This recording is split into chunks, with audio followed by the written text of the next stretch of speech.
पारी की परीक्षा आज हो गई है और बताया जा रहा है कि इस परीक्षा में लगभग जो 10 लाख अभ्यर्थी हैं इन्होंने भाग लिया है। तो किस तरह का पेपर रहा, क्या कुछ अधिक जानकारी? जी आपका जन टीवी का बहुत शुक्रिया जी। अपने बच्चों के हित के लिए ये आपने तुरंत न्यूज प्रसारित की है। बहुत शांतिपूर्ण ढंग से परीक्षाएं हुई है और बहुत अच्छा पेपर यहाँ पर रहा।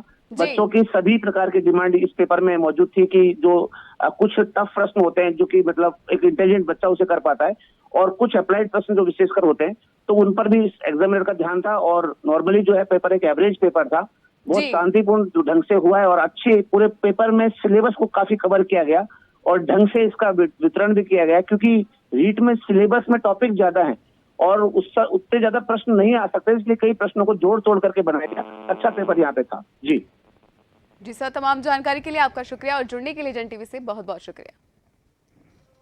तो बता दें कि रीट परीक्षा की पहली पारी संपन्न हो चुकी है। परीक्षा सेंटर्स पर सुरक्षा के पुख्ता इंतजाम किए गए थे और सफल आयोजन को लेकर सरकार जो लगातार बात कह रही थी वो कहीं ना कहीं इस परीक्षा में जरूर दिखा है। हालांकि दूसरी पारी की परीक्षा 2:30 बजे शुरू होगी और इसको लेकर भी जो प्रशासन है वो लगातार अपनी नजर बनाए हुए हैं। इस परीक्षा को लेकर किसी तरह की नकल गिरोह है जो लगातार ऐसे हालातों में नजर कहीं ना कहीं आई जाते हैं और जिस तरीके से हमने देखा बीकानेर में भी इस तरह की कार्रवाई हमें देखने को मिली कि कुछ जो 7 मुन्ना भाई थे वो अपने पांवों में बता दें कि चप्पल में डिवाइस लगाकर आए थे। हालांकि उन्हें एक पुलिस की सतर्कता के चलते पकड़ लिया गया और कोई बड़ी जो बता दें कि अव्यवस्था यहां पर देखने को नहीं मिली है। और जिस सफल आयोजन की लगातार प्रशासन बात कर रही थी वो सफल आयोजन यहां पर देखने को भी मिल रहा है पहली पारी में।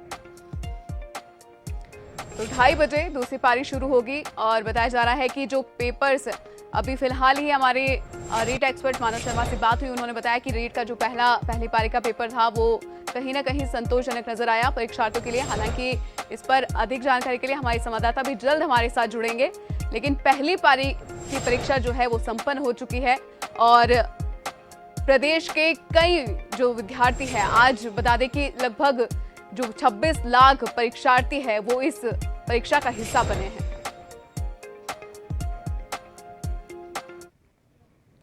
और इसी खबर पर हमारे संवाददाता जुड़ चुके हैं योगेंद्र, चूंकि पहली पारी की परीक्षा हो गई है, किस तरीके के हाव भाव नजर आए परीक्षार्थियों के, कितने संतुष्ट नजर आए वो अपनी पहली पारी की परीक्षा के, किस तरीके का पेपर था? जी देखिए, सबसे बड़ी बात यह है कि रीट परीक्षा के लिए जिस तरह से प्रशासन ने तैयारी की थी, देखिए 2 परीक्षाएं हुई हैं। मैं ये मानता हूं कि एक प्रशासन की परीक्षा हुई है और दूसरी अभ्यर्थी की। अभ्यर्थियों को तो अपना एग्जाम देना ही था, लेकिन ये एग्जाम कराना प्रशासन के लिए भी चुनौती था। पहला जो लेवल है, पहली जो पारी है वो पूरी हो चुकी है। सुबह 10 बजे से लेकर यहाँ पर इस एग्जाम को लगभग अब अभ्यर्थी बाहर निकल चुके हैं 12:30 बजे। लेकिन सबसे बड़ी बात इसमें यह है कि किस तरह से प्रशासन ने जो मुस्तैदी दिखाई, प्रशासन ने जो पूरा एक कहें कि युद्ध स्तर पर इस एग्जाम को कंडक्ट करवाने के लिए जो तैयारियां की थी और वो आधी सफलता प्रशासन भी पा चुका है। हालांकि अभ्यर्थियों ने भी इसमें पूरी अपनी सहभागिता जताई है, क्योंकि अक्सर ये देखने को मिलता है कि जब एग्जाम होता है तो किस तरह से परिवहन और इस तरह की जो परेशानियों का सामना अभ्यर्थियों को करना पड़ता है। लेकिन इस बार जो प्रशासन ने मुस्तैदी दिखाई, परिवहन के साधन और इसके अलावा अलग अलग जगह से वॉलंटियर्स ने अपनी सेवाएं दी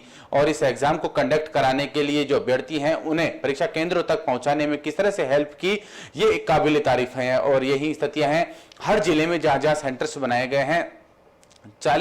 यहाँ 4000 से ज्यादा सेंटर्स हैं पूरे प्रदेश में। लेकिन सबसे बड़ी बात यह है, राजधानी जयपुर में भले ही सबसे ज्यादा सेंटर्स हैं, लेकिन ऐसी कोई हाहुल्लड़ या फिर किसी प्रकार की कोई असुविधा की स्थिति देखने को नहीं मिली। और स्थितियां ऐसी है। लेकिन उसके बाद ही जो सेकंड लेवल है, दूसरा चरण है एग्जाम का, वो 2:30 बजे से शुरू होगा। लेकिन फिलहाल पहला चरण है वो संपन्न हो चुका है और किसी प्रकार की कोई बड़ी गड़बड़ी की सूचना भी अब तक सामने नहीं आई है। यानी प्रशासन ने जो स्थिति दिखाई थी और जिस तरह से मुस्तैदी के साथ सभी जिला कलेक्टर्स अपने अपने जिलों में और जिला एसपी ने जिस तरह से अपना एक टीम के रूप में काम किया, यही स्थिति रही कि अभ्यर्थियों को भी अपना एग्जाम उसमें शामिल होने में कोई किसी प्रकार की समस्या नहीं आई। हर व्यक्ति को गंतव्य तक, एग्जाम सेंटर तक पहुंचाने के लिए जो व्यवस्थाएं माकूल की गई, 19,000 निजी बसों को अधिकृत किया गया, 3,000 रोडवेज की बसें, इसके अलावा ट्रेन और तमाम उन वॉलंटियर्स ने, व्यापारिक संगठनों ने, सामाजिक संगठनों ने किस तरह से इन अभ्यर्थियों को क्योंकि एक इतना बड़ा एग्जाम जिसमें कि अलग 2 पारियों में 26 लाख के आसपास जो अभ्यर्थी हैं वो इसमें शामिल हो रहे हैं। तो इस एग्जाम को एक ये मान के चले कि प्रशासन भी ये मानता था कि कहीं कुछ गड़बड़ी ना हो जाए, लेकिन स्थिति ऐसी ही रही। और दूसरी तरफ क्योंकि इतनी बड़ी संख्या में 35,000 से भी ज्यादा सीसीटीवी कैमरास लगाए गए, हालांकि जिस तरह से गड़बड़ी को रोकने के लिए और इस तरह के जो माफिया होते हैं उन पर लगाम लगाने के लिए प्रशासन ने भले ही इंटरनेट और तमाम जो सुविधाएं हैं उन्हें बंद कर दिया गया था। इस कारण सीसीटीवी का लाभ तो हालांकि प्रशासन को ज्यादा नहीं मिल पाया, लेकिन सबसे बड़ी बात यही है कि अब तक कोई गड़बड़ी, क्योंकि इससे पहले ही चाहे सीकर हो या फिर उदयपुर हो या फिर अलग अलग जगह कुछ हल्की गड़बड़ी एक दिन पहले भी इस तरह के जो कुछ धांधली का कुछ मामला सामने आता उससे पहले ही उन्हें दबोच लिया गया था। आज भी एक सेंटर्स पर, जहां किशनगढ़ है वहां पर अजमेर में एक अभ्यर्थी है वो सेंटर्स में दाखिल हो गया था, जिसके जो चप्पल थी उसमें डिवाइस लगा हुआ था, जबकि कान में एक छोटा ब्लूटूथ लगा हुआ था। हालांकि परीक्षा सेंटर में पहुंचते पहुंचते ही उसे पकड़ लिया गया और उससे पूछताछ की जा रही है। इसके अलावा अलवर में भी एक जो मांडर थाना क्षेत्र है वहां पर एक गड़बड़ी की सूचना मिली है, जहां पर कुछ अभ्यर्थियों ने आरोप लगाया कि कुछ अभ्यर्थियों को तो वहां पर क्वेश्चन पेपर दे दिया गया और जबकि उनके हाथ में केवल ओमर सीट ही मिली। तो हालांकि इससे कोई ज्यादा कोई माना नहीं जा सकता, हल्की सी कुछ परेशानी जरूर आ सकती है, लेकिन जितनी तैयारियां प्रशासन ने की थी उन तैयारियों के अनुसार ही अभ्यर्थियों को इस एग्जाम में बैठने में और उन्हें एग्जाम में शामिल होने में जो राहत की सांस ली है उससे प्रशासन भी अभी तक इसमें उसको यहां प्रशासन की जो मुस्तैदी है उसको भी सैल्यूट करना होगा। लेकिन अभी देखिए, अभी जो ये परीक्षा है, प्रशासन की जो परीक्षा है वो भी अभी आधी हुई है। जब तक अभ्यर्थी अपने घर, अपने गंतव्य तक नहीं पहुंच जाता तब तक प्रशासन को भी इस पूरे मामले में अब तक का कोई राहत की सांस लेना संभव नहीं होगा, क्योंकि अभी सेकंड लेवल अभी शुरू होने वाला है। जी, कि बिल्कुल सही बात कही आपने कि प्रशासन के बेस में कहीं ना कहीं एक बड़ी परीक्षा थी परीक्षार्थियों के साथ साथ। चूंकि पहली पारी से पहले आपके परीक्षार्थियों से बातचीत भी हुई होंगी, तो सरकार के इस पूरी व्यवस्था को लेकर कितने आश्वस्त वो नजर आए?